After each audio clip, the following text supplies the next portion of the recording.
Fun with study. Guys, आज हम class 8 की साइंस का लेसन 12 फ्रिक्शन के कीवर्ड्स करवाएंगे और उसको इजी वे से समझाएंगे। So let's start the keywords. Our first keyword is ball bearing. Ball bearing क्या है? It is a device which consist of a ring of small metal balls.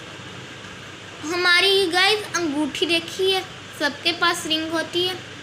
Ring किसकी बनी होती है? प्लास्टिक की, गोल्ड की, सिल्वर की। यस, ये कैसी रिंग होती है जो बहुत छोटी होती है और इस पर ना बॉल जैसी मेटल वाली बॉल्स लगी होती हैं। जैसे हमारे रिंग पर मोती लगे होते हैं ना, वैसे ये वाली रिंग पर मेटल, छोटे छोटे मेटल की बॉल लगी होती हैं।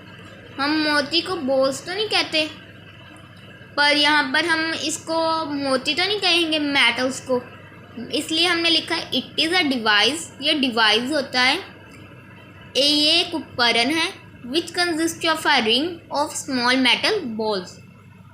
ये किस लिए बनती है? हर चीज़ बनने के पीछे कोई कारण होता है। पेन किस लिए बने हैं? लिखने के लिए। गाड़ी किस के लिए बनी है? चलाने के लिए। सो हर चीज़ की कोई वजह होती है बनाने की। So it is design to make the moving parts of the machine. अब ये moving parts of the machine, आप साइकिल लगा लीजिए इसकी एग्जांपल। साइकिल की चैन होती है ना, वो मूविंग पार्ट है मशीन को, उसका मूविंग। अब जो मशीन है, जो चैन होती है, वो बॉल बीरिंग के साथ बनी होती है। आप देखना रिंग जैसी होगी, छोटी छोटी गोलियां एक दूसरे के ऊपर होगी।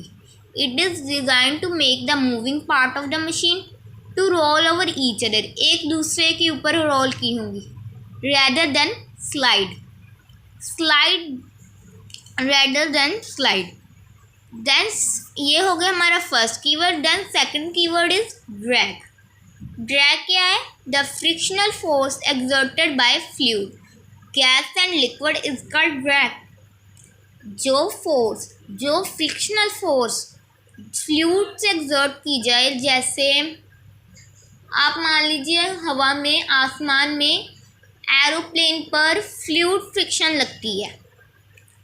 अब एरोप्लेन पर फ्लूइड फ्रिक्शन कौन सी होगी? गैस या लिक्विड? हवा में लिक्विड तो है नहीं, हवा में ऊपर पानी तो है नहीं ना, आसमान के ऊपर पानी तो नहीं है जैसे समुद्र में है, ऊपर तो गैस है ज़्यादा।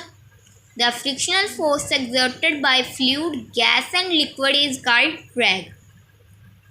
जो फोर्स गैस और लिक्विड से एक्सर्ट की जाए उसको ड्रैग कहते हैं।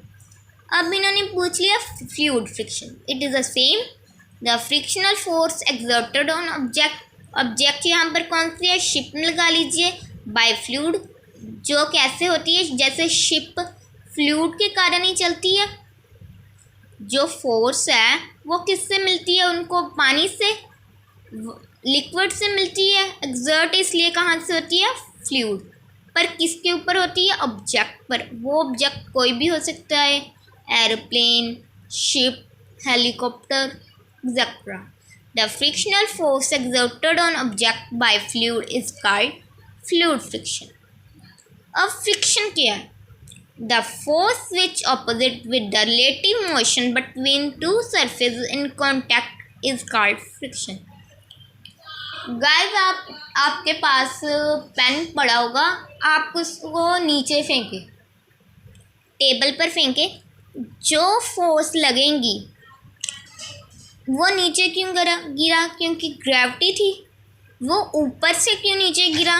क्योंकि रिलेटिव मोशन, फ्रिक्शन थी। The force with the relative motion, उसके और ग्रेविटी के ऑपोजिट थी फ्रिक्शन। हमने आसमान से पेन को फेंका, वो ऑपोजिट होगी।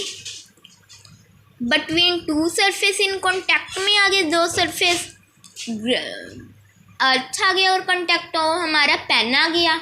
जो हमारी ज़मीन थी, नीचे का सरफेस था, वो कांटेक्ट में आ गया और हमारा पेन आ गया। इसलिए between two surface in contact is called friction.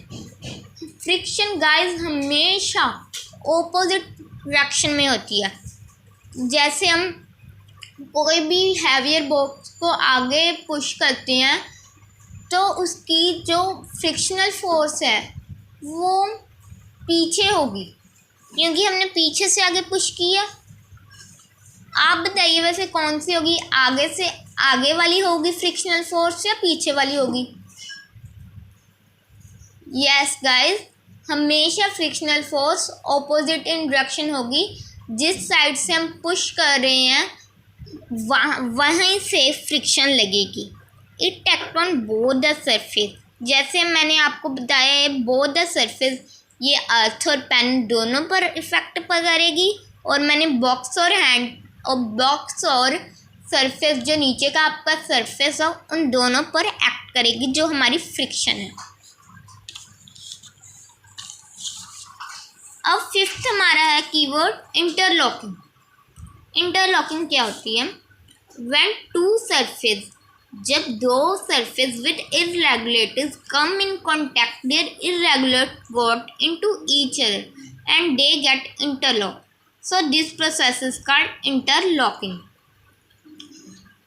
जब जैसे आप लगा लीजिए हमारे पास जो पेपर के लिए कार्डबोर्ड होता है वो लगा लीजिए, और एक आप पेपर शीट, ये दोनों स्मूथ नहीं है क्योंकि पेपर शीट में भी इरेगुलरिटीज़ है और कार्डबोर्ड में भी इरेगुलरिटीज़ है। जब ये दो सरफेस विद इरेगुलरिटीज़ कांटेक्ट में आएंगे, their irregularities got into each other. Guys, ये साइंस की बुक पर भी है, डायग्राम इंटरलॉकिंग का फ्रिक्शन वाले आई थिंक चैप्टर में है। आप वहाँ पर इजीली एक्सप्लेन हो जाएगा आपको। जैसे देखिए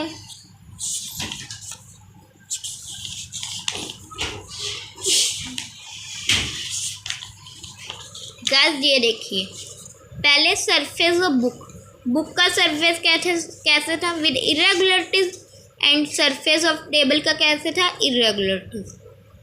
जब ये इरेगुलरिटीज कांटेक्ट में आएंगी सो ये इंटरलॉक हो जाएंगी, एक दूसरे के बीच में इंटरलॉक हो जाएंगी, एक दूसरे के बीच हो जाएंगी, सो ये इंटरलॉक हो जाएंगी। सो this process is called interlocking. जब इंटरलॉकिंग होती है तो फ्रिक्शन इंक्रीज होती है, नहीं तो फ्रिक्शन डिक्रीज होती है। सो नेक्स्ट, ये आपको पेज नंबर 148 पर मिल जाएगा 12.5 डायग्राम।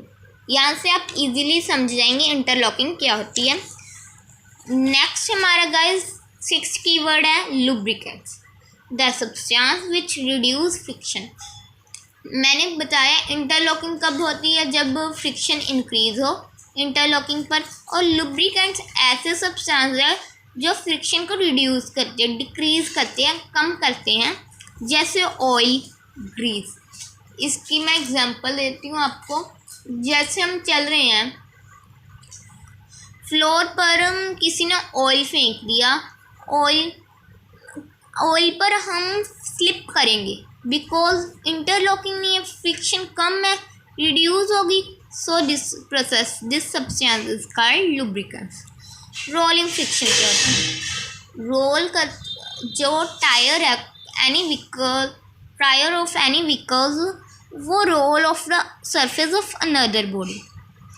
जैसे टायर गोल गोल घूमते हैं, वो रोल कर रहे हैं किसके सरफेस पर? अनदर बॉडी के। The resistance of its motion, जो वो सड़क पर रोल कर रहे हैं, जो उसका रेजिस्टेंस है उसको रोलिंग फ्रिक्शन कहते हैं। जैसे स्लाइडिंग फ्रिक्शन क्या होती है? The resistance created by any two object. Friction हमेशा और टू ऑब्जेक्ट के बीच में होगी, हमेशा देख लेना। The resistance created by any two object when they sliding against each other, this kind of friction is called sliding friction. कोई भी आप स्केल लीजिए, ऊपर से आप स्केल के ऊपर से पेन नीचे फेंकिए, वो स्लाइड करेगा, रेजिस्टेंस क्रिएट होगी। एक पेन स्केल के ऊपर स्लाइड किया है एक दूसरे के, मतलब इस टाइप की फ्रिक्शन को स्लाइडिंग फ्रिक्शन कहते हैं। अब 9th है हमारा स्टैटिक फ्रिक्शन। ये एक तरह की टाइप की फ्रिक्शन है which keep any object at rest. जैसे हमारी अलमीरा लगा लीजिए, नीचे इसके इरेगुलरिटीज़ है, जो अलमीरा के नीचे इरेगुलरिटीज़ है और जो नीचे का हमारा सरफेस है उसमें भी इरेगुलरिटीज़ हैं। सो वो इंटरलॉक होगी और बॉडी कैसे रेस्ट पर आ गई। हमारी अलमीरा गिरती तो नहीं है, कभी भी हम छुए गिरती तो नहीं है, क्योंकि वो इंटरलॉक्ड है, उसकी फ्रिक्शन इंक्रीज है। सो स्टैटिक फ्रिक्शन वो होती है जो एनी ऑब्जेक्ट को रेस्ट पर रखे। गाइस ये हमारे हो गए keywords lesson 12 friction of science class 8। Guys आपको ये वीडियो कैसी लगी, इसको लाइक करना ना भूलना, और जिन्होंने हमारे चैनल को सब्सक्राइब नहीं किया वो सब्सक्राइब ज़रूर कर देना, और कमेंट करके बताना कि आपको आगे किस चैप्टर की ज़रूरत है। Thank you.